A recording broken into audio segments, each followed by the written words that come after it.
നമസ്കാരം. അപ്പോൾ ഇന്ന് കിഡു ആംബിയൻസ് നല്ല തണുപ്പുണ്ട്. മൂന്നാർ കഴിഞ്ഞിട്ട് വട്ടവട എന്നുള്ള സ്ഥലത്താണ്. അപ്പോൾ ഒരു ഔട്ട്ഡോർ ഷൂട്ടാണ് നമ്മൾ പ്ലാൻ ചെയ്തിരിക്കുന്നത്. അത് ട്രക്കിങ്ങിനൊക്കെ പോകുമ്പോൾ ചെയ്ത് കഴിക്കാൻ പറ്റുന്ന രീതിയിലുള്ള ഒരു ഫിഷിൻ്റെ ബാർബക്യൂ പ്രിപ്പറേഷനാണ്.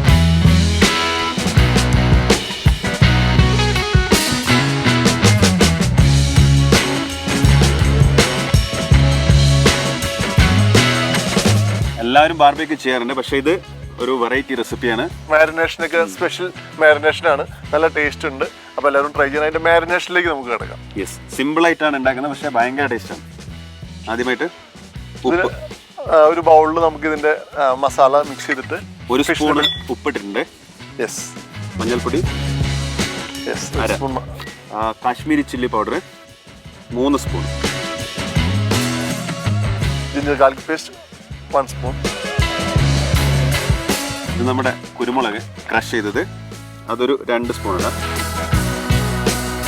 പിന്നെ നമുക്ക് ഇതിനകത്ത് വേണ്ടത് പുളി, താമരൻ പൾപ്പ്, വാളം പുളിയുടെ പേസ്റ്റ് ഒരു 2 സ്പൂണ്, ഒരു 3 ടേബിൾ സ്പൂൺ ഓയിലും കൊണ്ടിടാം.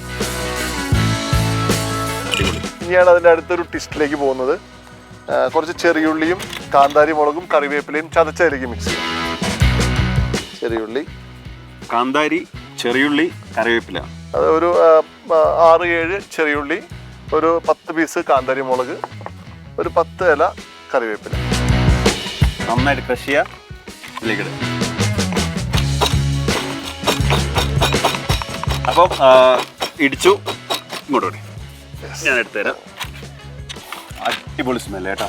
ആ കാന്താരി മുളക്, ചെറിയുള്ളി, കറിവേപ്പില ചതഞ്ഞെല്ലാം ചതഞ്ഞിട്ട് ചമ്മന്തിയുടെ ഇതും കൂടെ വരുമ്പോൾ മീൻ പൊളിക്കും. ഇതിന് നന്നായിട്ട് മിക്സ് ചെയ്യാം.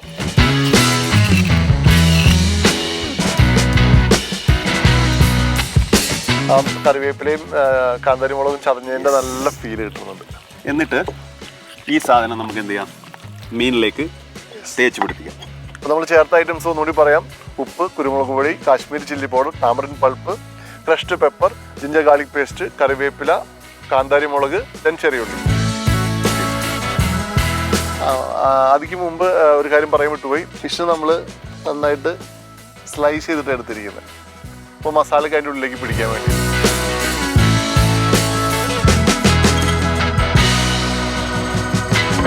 അതിൻ്റെ അകത്തൊക്കെ നന്നായിട്ട് തേച്ച് കൊടുക്കാം. അടിപൊളി.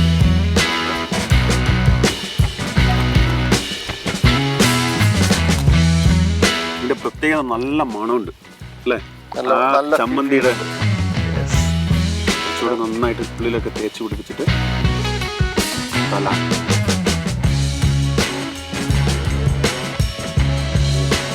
എന്നിട്ട് നമുക്കൊരു കാര്യം ചെയ്യുന്നത്, കുറച്ച് ലെമണിൻ്റെ സ്ലൈസ് ഉണ്ട്, നാരങ്ങയുടെ സ്ലൈസ്, അത് ഇതിലേക്ക് ഒന്ന് വെച്ച് കൊടുക്കാം. അത് ഗ്രില്ല് ചെയ്യുമ്പോൾ നല്ലൊരു ഫ്ലേവർ ഒക്കെ വരും. നമ്മൾ ചെരിച്ച കട്ട് ചെയ്തിരിക്കുന്നത്, അപ്പോൾ ലെമൺ കയറാൻ വേണ്ടിയിട്ട് ചെരിച്ച കട്ട് ചെയ്തിരിക്കുന്നത്.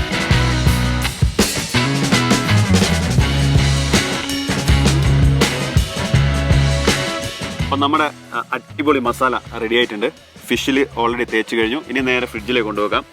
നമുക്കിപ്പം ഇപ്പം ട്രിപ്പൊക്കെ പോകുമ്പോൾ ഈ മാരിനേഷൻ നേരത്തെ ചെയ്തിട്ട് ഐസ് പാക്ക് ആയിട്ടായിരിക്കും നമ്മൾ ഐസ് ബോക്സിൽ വെച്ചിട്ടായിരിക്കും നമ്മൾ പോകുമ്പോൾ കൊണ്ടുപോകാം. എന്നിട്ട് ഏതാണോ ഡെസ്റ്റിനേഷൻ അവിടെ പോയി ഗ്രില്ല് ചെയ്യുക, എൻജോയ് ചെയ്യുക. അപ്പോൾ ഇതിന് കുറച്ച് നേരം ഇപ്പോൾ നമുക്ക് ഇവിടെ ഫ്രിഡ്ജിലെടുത്ത് വെച്ചതിന് ശേഷം ചാർക്കോളിൽ കുക്ക് ചെയ്തിട്ട് എടുക്കാം. യെസ്. അപ്പോൾ നമ്മളുള്ളത് ഇപ്പം വട്ടവടയാണ്, ഡ്രീം വാലി റിസോർട്ട്. യെസ്. അപ്പോൾ ഇവിടെ അതിൻ്റെ സൗകര്യമൊക്കെ ഉണ്ട്, കുക്ക് ചെയ്ത് കഴിക്കാം, എൻജോയ് ചെയ്യാം. നല്ല ഏരിയ ആണ്, നല്ല വ്യൂ ആണ്, അതേപോലെ നല്ല നീറ്റ് ആൻഡ് ക്ലീൻ റിസോർട്ടാണ്. നമുക്ക് ധൈര്യമായിട്ട് വന്ന് എൻജോയ് ചെയ്ത് താമസിച്ച് ഹാപ്പി മൂഡിൽ പോകാൻ പറ്റുന്നൊരു സിറ്റുവേഷനാണ്. നമ്മളുടെ ഫിഷ് നന്നായിട്ട് മസാലയൊക്കെ പിടിച്ചു ഒരു അരമണിക്കൂർ നമ്മൾ വെച്ചു. കനൽ നന്നായിട്ട് കത്തി നല്ല ചൂടായിട്ടുണ്ട്. ഇനിയിപ്പോൾ അതിൻ്റെ മുകളിൽ സ്ലോ ഹീറ്റിൽ നല്ല ചൂടൊക്കെ ഉണ്ട്. ഈ ഫിഷിന് നമ്മൾ ഡീപ്പായിട്ട് സൈഡ് ചെരിച്ച് പറഞ്ഞേക്കുന്നതുകൊണ്ട് തന്നെ പെട്ടെന്ന് കുക്കാവാൻ എളുപ്പമുണ്ട്. വലിയ ഫിഷ് ആണെങ്കിൽ തന്നെയും ഇങ്ങനെ കട്ട് ചെയ്തുകൊണ്ട് വലിയ. അതിൻ്റെ കൂടെ ഒരു കാര്യം, 2 ക്യാപ്സിക്കം കൂടെ ചെറിയ വെക്കാം, ഗ്രില്ല് ചെയ്തെടുക്കാം, ഒരുമിച്ച് കഴിക്കാം. അപ്പോൾ ഇത് നന്നായിട്ട് കുക്ക് ചെയ്യാം അല്ലേ? ഓയിൽ അപ്ലൈ ചെയ്ത് കൊടുക്കാം.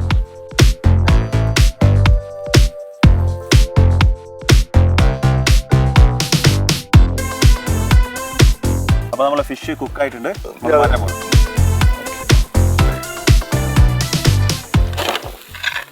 അടിപൊളി.